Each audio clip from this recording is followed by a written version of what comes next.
Shalom Shalom, frères et sœurs en Christ, et bienvenue à la Rhapsodie du mardi 3 août 2021. Rhapsodie écrite par le pasteur Christo Yakilomé, et la lecture vous est offerte par les vérités de l'Évangile. Le thème d'aujourd'hui est la justice par l'Évangile. Et le verset de Romains 1, verset 16 à 17, qui se lit comme suite. Car je n'ai point honte de l'Évangile, c'est une puissance de Dieu pour le salut de quiconque croit, du juif premièrement, puis du grec, parce qu'en lui est révélée la justice de Dieu par la foi et pour la foi. Fin du verset. Le pasteur Christ dit, au fil des ans, les hommes ont recherché la justice, mais la justice de Dieu n'est révélée que dans l'évangile de Christ. Tant que quelqu'un n'a pas accepté l'évangile, il ne connaîtra ni ne recevra jamais la justice de Dieu et ne sera pas capable de vivre une vie de justice. La justice est la droiture de Dieu dans l'esprit humain. C'est la nature de Dieu qui donne la capacité de se tenir dans la présence de Dieu sans condamnation, culpabilité, peur ni infériorité. C'est la capacité de se tenir dans la communion et la droiture de Dieu. Il n'y a pas d'autre moyen pour parvenir à cette communion extraordinaire et à l'unicité avec le Seigneur, excepté par l'évangile de Christ.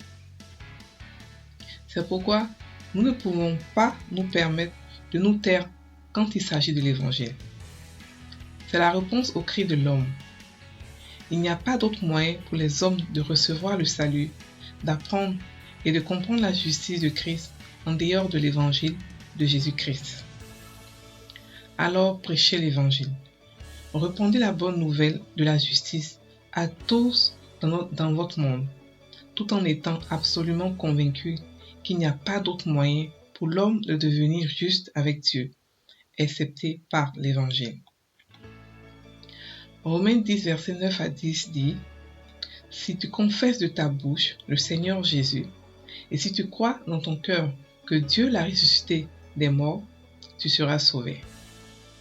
Car c'est en croyant du cœur qu'on parvient à la justice, et c'est en confessant de la bouche qu'on parvient au salut, selon ce que dit l'Écriture. » Fin du verset. Si vous n'êtes pas encore né de nouveau, c'est le moment. Confessez la Seigneurie de Jésus sur votre vie en croyant dans votre cœur que Dieu l'a ressuscité d'entre les morts. Ainsi, la vie et la nature de Dieu seront communiquées à votre esprit avec la capacité de manifester et de marcher dans la justice de Dieu. Alléluia. Aujourd'hui, le pasteur explique que il n'y a aucune autre justice que par l'évangile. Il explique que l'évangile est la justice et la définition de la justice de Dieu. Quelle est cette justice? Cette justice, c'est se tenir droit devant Dieu. C'est avoir la capacité de se tenir dans la présence de Dieu sans condamnation, sans culpabilité, ni peur, ni infériorité. C'est en fait le droit de se tenir devant Dieu. Et la justice de Dieu, c'est dans la nature de l'homme récréé. C'est-à-dire que lorsque nous naissons de nouveau, nous devenons automatiquement justes devant Dieu. Nous avons automatiquement le droit de venir dans sa présence. Et c'est ça la vraie justice de Dieu. Et c'est ça qu'on appelle les saints, c'est ça qu'on appelle les justes, c'est ça que Dieu appelle les justes. La justice de Dieu est différente de la justice du monde. La justice du monde, c'est par rapport aux fautes qu'on fait. On est supposé être juste. C'est par rapport à comment est-ce qu'on se comporte. C'est parce que par rapport aux travaux, à notre comportement et autres. Mais la justice de Dieu, elle n'est pas méritée. Elle ne se mérite pas.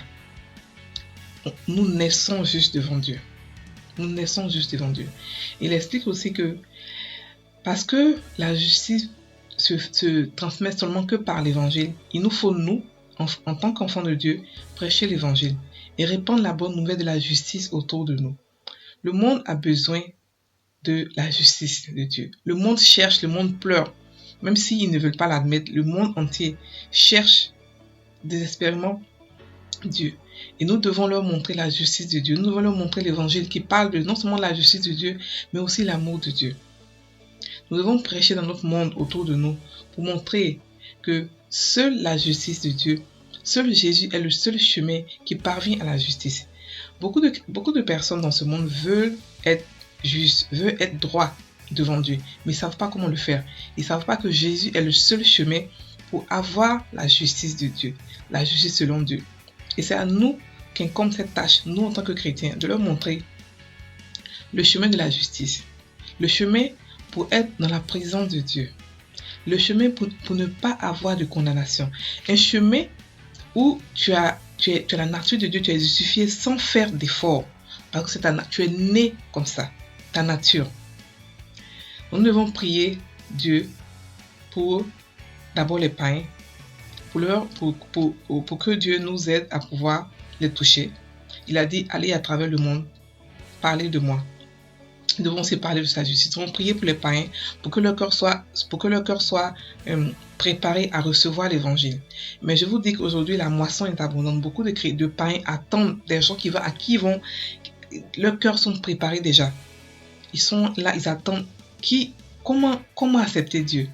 À qui ils vont parler de leurs problèmes? Qui va avoir la solution? Parce que le monde est plein de problèmes. Et tout ce que tout le monde recherche, c'est la solution. Rien d'autre que des solutions. Et nous sommes la solution au problème de ce monde. Et nous avons la solution. Nous sommes nous-mêmes la solution. Donc nous devons montrer cette solution. Nous devons montrer cette lumière, cette justice au monde. Pour qu'ils puissent eux aussi profiter de cette justice dans laquelle nous profitons tous les jours.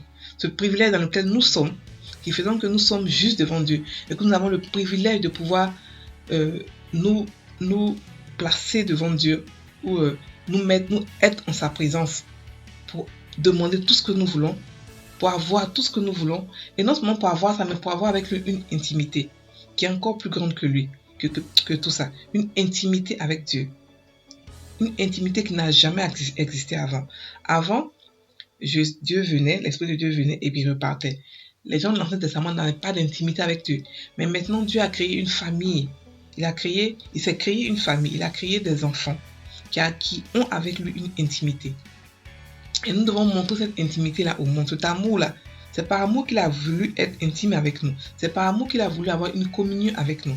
Et nous devons montrer en tant que chrétiens cet amour-là, cette communion-là au monde, aux païens. Nous devons prêcher l'évangile. Nous devons prêcher l'évangile parce que c'est important. C'est important, c'est le message le plus important du monde. Le message de la justice. Le plus important au monde. Allons maintenant faire la prière. Répétez après moi. Cher Père, je te remercie pour ta justice qui est dévoilée à travers l'évangile. Et ta grâce pour sauver, guérir, délivrer, édifier et faire prospérer tous ceux qui embrassent la puissance salvatrice de Christ.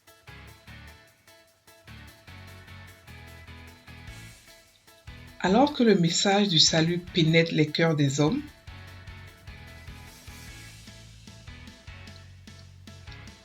la foi est attisée en eux pour recevoir le don de la justice. Et la vie éternelle est communiquée à leur esprit. Au nom de Jésus. Amen. Frères et sœurs en Christ, passez une excellente journée. Soyez bénis.